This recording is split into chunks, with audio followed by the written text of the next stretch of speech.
വൈകിയാണെങ്കിലും അങ്ങനെ ഒരു വെളിപാട് ഉണ്ടാവുന്നത് നല്ലതാണ്. യോജിച്ച സമരത്തിനല്ലേ ഞങ്ങൾ വിളിച്ചത് ഡൽഹിയിലേക്ക്. ഇന്ത്യ ആര് ഭരിക്കണമെന്ന് തീരുമാനിക്കുന്ന ലോക്സഭാ തെരഞ്ഞെടുപ്പിൽ ആളുകൾ പെർമിറ്റ് ഫീ നോക്കിയിട്ടാണ് വോട്ട് ചെയ്തതെന്ന് ഞാൻ വിചാരിക്കുന്നില്ല. അത് KPCCയുടെ ഡിജിറ്റൽ വിഭാഗം ആസൂത്രിതമായി തയ്യാറാക്കിയിട്ടുള്ള ഒരു വീഡിയോ ആണ്, അല്ലാതെ ഈ എന്താ പറയുക ആരെങ്കിലും ചെയ്ത വീഡിയോ അല്ല. തദ്ദേശ സ്വയംഭരണ മന്ത്രി MB രാജേഷിൻ്റെ വാക്കുകളാണ് പ്രേക്ഷകർ കേട്ടത്. UDFിൻ്റെ കോൺഗ്രസിൻ്റെ വൈകി വന്ന വിവേകത്തെക്കുറിച്ചാണ് അദ്ദേഹം സംസാരിക്കുന്നത്. യോജിച്ച് പ്രതിഷേധിക്കാൻ ഞങ്ങളന്ന് വിളിച്ചതല്ലേ എന്ന് പ്രതിപക്ഷത്തോട് MB രാജേഷ് ചോദിക്കുന്നുണ്ട്. ബജറ്റിലെ കേരള അവഗണനയെക്കുറിച്ച് പറഞ്ഞപ്പോഴാണ് അദ്ദേഹം ഈ കാര്യം പറയുന്നത്. അപ്പോൾ കേന്ദ്ര സർക്കാരിൻ്റെ സമീപനം അങ്ങേയറ്റം വിനാശകരമാണ് കേരളത്തെ സംബന്ധിച്ച്. അത് ഈ ബജറ്റോടുകൂടി ഒന്നുകൂടി വ്യക്തമായിരിക്കുകയാണ്. കേരളത്തിലെ MP മാർ ഒറ്റക്കെട്ടായിട്ട് ഈ പ്രശ്നം ഉന്നയിക്കേണ്ടതാണ്. ഇപ്പോൾ ഫിനാൻസ് കമ്മീഷൻ ഗ്രാൻറ്റൊക്കെ ഇത്രയും തുക തരാതെ പിടിച്ചു വെക്കുക എന്നുള്ളതിന് എന്ത് ന്യായീകരണമാണ് നൽകാനുള്ളത്? ഇപ്പോൾ ഏറെക്കുറെ എല്ലാവർക്കും അത് ബോധ്യം വന്നിട്ടുണ്ടെന്ന് തോന്നുന്നു. ഇതുവരെ പറയുമ്പോൾ ഞങ്ങളുടെ എന്തോ മാത്രം കാര്യമായിട്ടാണ് എല്ലാവരും കണ്ടിരുന്നത്. ഇപ്പോൾ ഒരു മാറ്റം വന്നതായിട്ട് കാണുന്നു. ഇന്നലെ KPCC പ്രസിഡന്റ് പറഞ്ഞതായിട്ട് ടെലിവിഷൻ ചാനലുകളിൽ കണ്ടു, യോജിച്ച സമരം വേണം എന്ന്. വൈകിയാണെങ്കിലും അങ്ങനെ ഒരു വെളിപാട് ഉണ്ടാവുന്നത് നല്ലതാണ്. യോജിച്ച സമരത്തിനല്ലേ ഞങ്ങൾ വിളിച്ചത് ഡൽഹിയിലേക്ക്. അന്ന് യോജിച്ച സമരത്തിന് വിളിച്ചതാണല്ലോ. ഇന്ന് ഏറെക്കുറെ മിക്കവാറും മാധ്യമങ്ങളെല്ലാം ഇങ്ങനെ ഒരു സംസ്ഥാനമുണ്ട് എന്ന് ഓർമ്മിക്കണമെന്ന് പറഞ്ഞ് മുഖപ്രസംഗവും എഴുതിയിട്ടുണ്ട്. അപ്പോൾ ഞങ്ങൾ പറഞ്ഞത് ഇപ്പോൾ എല്ലാവർക്കും അംഗീകരിക്കേണ്ടി വരുന്നു എന്നതിൽ സന്തോഷമുണ്ട്. അത് കൂടുതൽ അതിന് പിന്തുണ കിട്ടുന്നു എന്നതിലും സന്തോഷമുണ്ട്. നമ്മളെല്ലാവരും ഒറ്റക്കെട്ടായിട്ട് ചെറുക്കേണ്ട ഒരു അവഗണനയാണ് കേരളത്തോട് ഇപ്പോൾ കാണിച്ചുകൊണ്ട്. അവഗണന എന്ന് പറഞ്ഞാൽ പോരാ, ക്രൂരമായ വിവേചനം എന്ന് വേണം അതിനെ വിശേഷിപ്പിക്കാൻ. തദ്ദേശ വകുപ്പിലെ നികുതിയെക്കുറിച്ചുള്ള പത്രസമ്മേളനത്തിലാണ് അദ്ദേഹം ഈ കാര്യം പറഞ്ഞത്. അതിനൊപ്പം തന്നെ അദ്ദേഹം വേറൊരു കാര്യം കൂടി പറയുന്നുണ്ട്. തദ്ദേശ വകുപ്പിൻ്റെ നികുതിയെക്കുറിച്ച് കോൺഗ്രസിൻ്റെ KPCCയുടെ സൈബർ സെൽ വ്യാജമായിട്ട് വാർത്തകൾ നിർമ്മിച്ച് പ്രചരിപ്പിക്കുന്നുണ്ടെന്ന്. ഒരുപാട് കള്ളത്തരങ്ങൾ അവർ വ്യാജമായി പ്രചരിപ്പിക്കുന്നുണ്ട്. മാത്രമല്ല, സംസ്ഥാന സർക്കാർ എന്തെങ്കിലും ഒരു മാറ്റം കൊണ്ടുവന്നു കഴിഞ്ഞാൽ അതിനെ അവർ പ്രത്യക്ഷമായിട്ട് എതിർക്കുകയും എന്നാൽ തങ്ങൾ ഭരിക്കുന്ന തദ്ദേശ സ്വയംഭരണ സ്ഥാപനങ്ങളിൽ അത് രഹസ്യമായിട്ട് നടപ്പിലാക്കുന്നുണ്ടെന്നും അദ്ദേഹം പറയുന്നുണ്ട്. അതിൻ്റെ തെളിവുകൾ തൻ്റെ കൈവശമുണ്ടെന്നും അദ്ദേഹം വ്യക്തമായിട്ട് പറയുന്നുണ്ട്. അല്ല, പ്രതിപക്ഷം അങ്ങനെ എതിർപ്പ് അറിയിച്ചില്ല എന്നാണ് ഞാൻ പറഞ്ഞത്. പ്രതിപക്ഷം സ്വീകരിച്ച സമീപനം ശക്തമായി എതിർക്കാതിരിക്കുക, എന്നാൽ ഈ അടിസ്ഥാനരഹിതമായ പ്രചരണം നടത്തുക, ഈ പണം മുഴുവൻ സർക്കാർ കൊണ്ടുപോകുന്നു എന്ന പ്രചരണം നടത്തുക, ഈ പണം മുഴുവൻ വാങ്ങി ഉപയോഗിക്കുകയും ചെയ്യുക. അതിൽ ഞാനൊരു കാര്യം പ്രത്യേകം ചൂണ്ടിക്കാണിച്ചിരുന്നു. ഇപ്പോൾ സർക്കാർ നിശ്ചയിച്ച സ്ലാബിൽ ഏറ്റവും താഴ്ന്ന നിരക്കെടുക്കാം. പക്ഷേ പ്രതിപക്ഷം എടുത്തത്, പ്രതിപക്ഷം ഭരിക്കുന്ന തദ്ദേശ സ്ഥാപനങ്ങൾ എടുത്തത് ഉയർന്ന നിരക്കാണ്. എന്നിട്ട് സർക്കാരിനെ കുറ്റപ്പെടുത്തി. ഞങ്ങൾക്കൊന്നും ചെയ്യാൻ പറ്റില്ല, സർക്കാർ നിശ്ചയിച്ചതാണ് എന്നും പറഞ്ഞ് കുറ്റപ്പെടുത്തി. സർക്കാരിൻ്റെ കൊള്ള എന്നാണ് വിശേഷിപ്പിച്ചത്. നേട്ടം തദ്ദേശ സ്ഥാപനങ്ങൾക്ക് എല്ലാവർക്കും ഉണ്ടായത്, പ്രതിപക്ഷം ഭരിക്കുന്ന തദ്ദേശ സ്ഥാപനങ്ങൾക്കുണ്ടായി. അപ്പം അതാണ് പ്രതിപക്ഷം സ്വീകരിച്ച നിലപാട്. ഇത് വേണം എന്നതായിരുന്നു അവരുടെ നിലപാട്.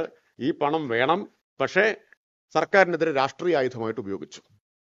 തീർച്ചയായിട്ടും CPIM ഇക്കാര്യത്തിൽ പുനഃപരിശോധന സാധ്യമാണോ എന്ന് ആലോചിക്കണം എന്ന് നിർദ്ദേശിച്ചിരുന്നു. അങ്ങനെ നിർദ്ദേശിക്കുന്നത് ഉചിതമായിട്ടുള്ള കാര്യമാണല്ലോ.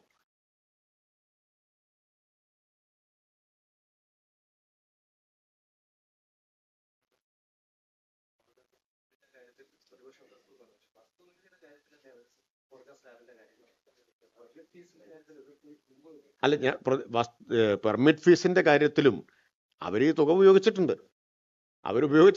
വാങ്ങില്ല എന്ന് പ്രമേയം പാസ്സാക്കിയെങ്കിലും എല്ലാവരും വാങ്ങിയിട്ടുണ്ട്.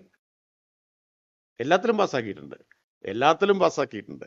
പ്രമേയം പാസ്സാക്കുന്നതിൽ ഒരു പിശുക്കും കാണിച്ചിട്ടില്ല, കാശ് വാങ്ങുന്നതിൽ ഒരു മടിയും കാണിച്ചിട്ടില്ല. അതാണ് ഉണ്ടായിട്ടുള്ളത്. പിന്നെ പ്രതിപക്ഷം നിയമസഭയിൽ എതിർക്കാത്ത കാര്യമാണ് ഞാൻ ചൂണ്ടിക്കാണിച്ചത്. നിയമസഭയിൽ 14 മാസം മൗനം പാലിച്ചു. ഏപ്രിൽ 10-ന് 2023 ഏപ്രിൽ 10-ന് ഇത് നടപ്പായി. 2024 ജൂൺ 12-ന് ശേഷം, ലോക്സഭാ തെരഞ്ഞെടുപ്പിന് ശേഷമാണ് പ്രതിപക്ഷം സഭയിൽ ഇത് ആദ്യമായിട്ട് ഉന്നയിക്കുന്നത്.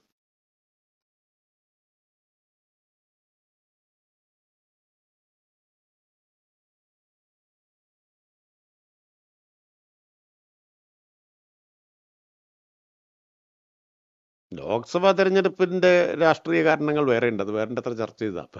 പെർമിറ്റ് ഫീസ് ചില്ലിക്കാശ് കൂട്ടിയില്ലെങ്കിലും ആ രാഷ്ട്രീയ കാരണങ്ങൾ അവിടെ തന്നെ നിൽക്കുകയാണല്ലോ. അത് വേണ്ടത്ര ചർച്ച ചെയ്തുകൊണ്ട് ഞാൻ അതിലേക്ക് പോകുന്നില്ല. അതും ഇന്ത്യ ആര് ഭരിക്കണമെന്ന് തീരുമാനിക്കുന്ന ലോക്സഭാ തെരഞ്ഞെടുപ്പിൽ ആളുകൾ പെർമിറ്റ് ഫീ നോക്കിയിട്ടാണ് വോട്ട് ചെയ്തതെന്ന് ഞാൻ വിചാരിക്കുന്നില്ല.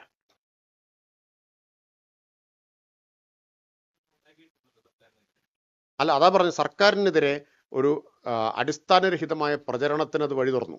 കാരണം സർക്കാർ എന്താ ഉദ്ദേശിച്ചത്? സതുദ്ദേശത്തോടു കൂടി ചെയ്തതാണ്. ഇവർക്ക് കുറച്ച് വരുമാനം കിട്ടിക്കോട്ടെ എന്നാണ് സർക്കാർ കരുതിയത്. പക്ഷേ ഇത് മുഴുവൻ സർക്കാരിന്റെ കൊള്ളയാണ് എന്ന് വ്യാഖ്യാനിക്കപ്പെട്ടു. അതിന് അതെ അതെ അങ്ങനെ സർക്കാർ ഇത്രയും പഴി ചുമക്കേണ്ട കാര്യമില്ല. മാത്രമല്ല, ഇങ്ങനെ ഒരു പൊതുജനാഭിപ്രായം ഇതെന്തോ സർക്കാർ അന്യായമായി കൊള്ളയടിക്കുകയാണെന്ന് വരുമ്പോൾ അതിന് സർക്കാരിനല്ലല്ലോ പ്രയോജനം കിട്ടുന്നത്. പിന്നെ ഒരു കാര്യം കൂടി, ഇപ്പൊ വേറെ അനുദിനം ഇത്തരം ദുഷ്പ്രചരണങ്ങൾ നടത്തിക്കൊണ്ടിരിക്കുകയാണ്. അത് പ്രധാനമായിട്ടും സോഷ്യൽ മീഡിയ ഉപയോഗിച്ചുകൊണ്ടാണ് നടത്തുന്നത്. ഓരോ ദിവസവും എനിക്ക് വാട്സാപ്പിൽ ഇങ്ങനെ കിട്ടുകയാണ്, ഇത് ശരിയാണോ എന്ന് ചോദിച്ചിട്ടാണ്. ഇപ്പോൾ നിർമ്മാണ തൊഴിലാളി സെസ് സർക്കാരിന്റെ കൊള്ള എന്ന് പറഞ്ഞ അടുത്ത പ്രചരണം നടക്കുകയാണ്. ഇതൊന്നും അത് KPCCയുടെ ഡിജിറ്റൽ വിഭാഗം ആസൂത്രിതമായി തയ്യാറാക്കിയിട്ടുള്ള ഒരു വീഡിയോ ആണ്, അല്ലാതെ ഈ എന്താ പറയുക ആരെങ്കിലും ചെയ്ത വീഡിയോ അല്ല. ഇതുപോലെ മൈക്കൊക്കെ ഷർട്ടിൽ പിടിപ്പിച്ച് നല്ല ഒരു അഭിനേതാവിനെ കൊണ്ടുവന്നിരുത്തിയിട്ടാണ് ആ വീഡിയോ ചെയ്യിപ്പിക്കുന്നത്. അത് ആളുകൾക്കിടയിൽ വലിയ ആശങ്ക ഉണ്ടാക്കുകയാണ്. കെട്ടിട നിർമ്മാണ തൊഴിലാളി സെസ്, യഥാർത്ഥത്തിൽ കെട്ടിട നിർമ്മാണ തൊഴിലാളി സെസ് സംസ്ഥാനം പിരിക്കുന്നതാണോ? 1995 നരസിംഹറാവു ഗവൺമെന്റ് പാസ്സാക്കിയ നിയമപ്രകാരമാണ് കെട്ടിട നിർമ്മാണ തൊഴിലാളി സെസ്. ഇപ്പൊ ആകെ വന്ന മാറ്റം എന്താണ്? ഇന്ത്യയിൽ എല്ലായിടത്തും ഈ സെസ് പിരിക്കുന്നത് തദ്ദേശ സ്ഥാപനങ്ങളാണ്. കേരളത്തിൽ മാത്രം തൊഴിൽ വകുപ്പായിരുന്നു ഇതുവരെ പിരിച്ചുകൊണ്ടിരുന്നത്.